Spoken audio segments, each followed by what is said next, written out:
So next up, I'm going to try and talk briefly, often difficult for me, but try and talk briefly about the elementals, and starting with the pentagram, one of the most commonest used symbols in paganism. And it represents the 5 elementals, or the 5 aspects that are important to bring in to a ritual to help it work. And that is earth, air, fire, water, and spirit. Okay. This little set, you know, I always promote my shit, but please, if you want to buy it, buy it. If you don't, but you like the idea of it, screenshot and make your own. Okay, no problem with that. I don't do copyright.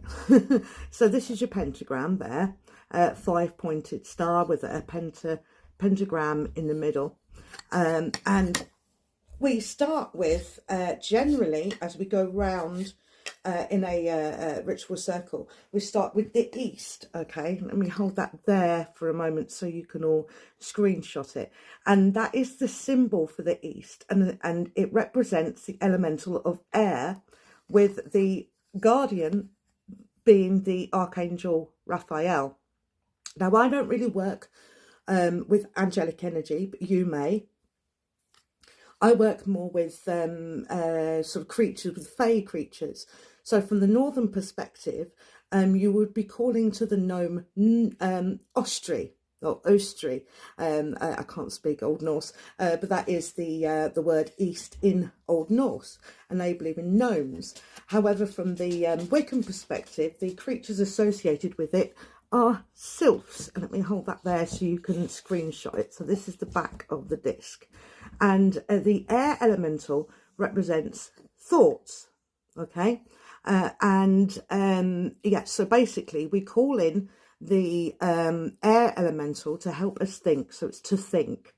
And in the Wiccan practice, you can see there the summoning and banishing, okay? So to summon, and this is just an additional, as I said, enhancement to it.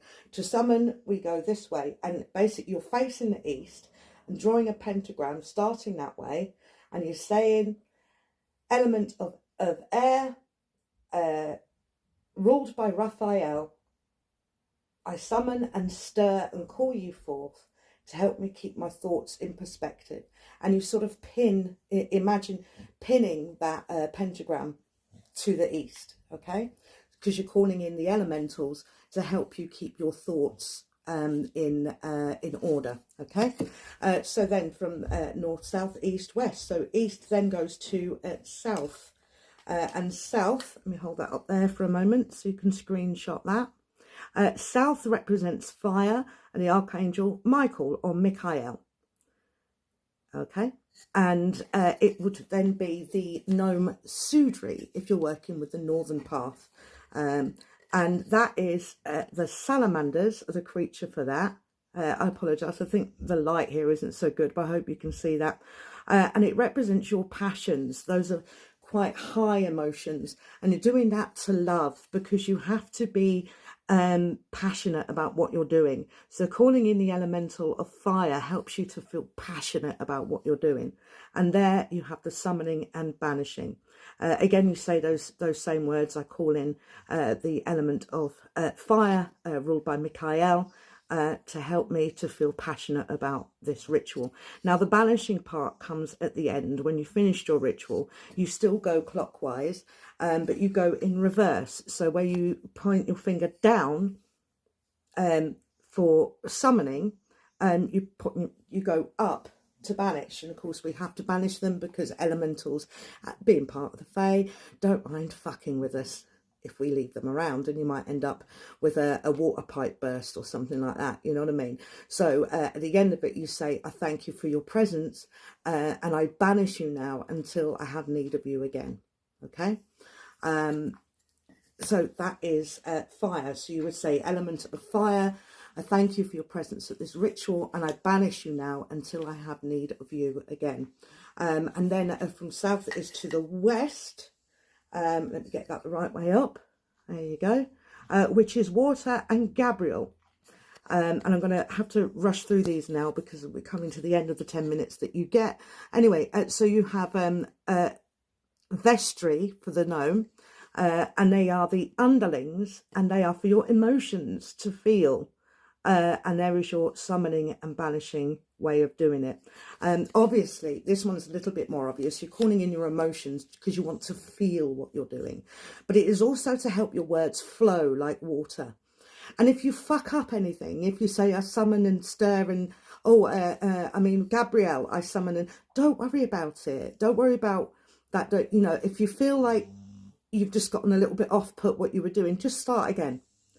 Gabriel, I call you, blah, blah, blah, you know what I mean? Or just continue, and if at any point you feel like you need to use your own words and not use the names of the angels or the gnomes, then do so.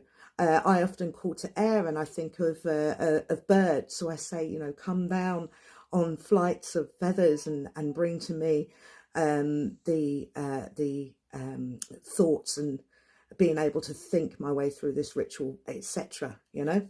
And then finally we have earth, the earth elemental, which is the north, and that is Uriel, the archangel Uriel. Okay, and there's your symbol for earth. Okay, and so nordri is the gnome that you're using for the northern path, and these are the gnomes for grounding, because as I said, is the most important thing in any spiritual practice. So you're calling in them to protect. Okay, and like I say, by all means get in touch if you'd like to buy a set for £10, or screenshot and make your own, because I find these very useful to carry around in a little pouch, so you can use them on the go, so you don't have to carry around with you feathers and candles, etc. You've just got your little pouch in your handbag, ladies, or in your back pocket, gents, I don't know.